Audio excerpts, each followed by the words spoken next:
સુરતના પીપી સવાણી પરિવારના આંગણે દર વર્ષની જેમ આ વર્ષે પણ પિતાની છત્રછાયા ગુમાવેલી દીકરીઓ માટે ભવ્ય સામૂહિક લગ્ન સમારોહ યોજાયો. તારીખ 20મી અને 21મી ડિસેમ્બરે આયોજિત આ કાર્યક્રમમાં કુલ 133 દીકરીઓના લગ્ન કરાવી સમાજ માટે એક અનોખું ઉદાહરણ રજૂ કરવામાં આવ્યું. આ લગ્ન સમારોહમાં ખાસ વાત તો એ હતી કે પરણતી દીકરીઓમાંથી લગભગ 90% દીકરીઓ એવી હતી કે જેમના પરિવારમાં પિતા કે ભાઈ નથી.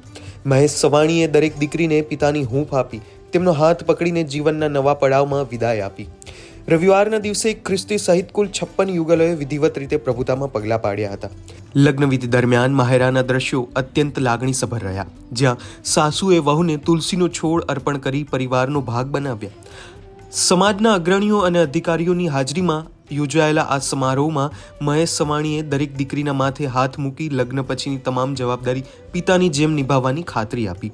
ભલે આ લગ્ન સામૂહિક હોય, પરંતુ દરેક દીકરીને પોતાનો વ્યક્તિગત અને આત્મીય પ્રસંગ લાગશે તેવી સુંદર વ્યવસ્થા કરવામાં આવી હતી.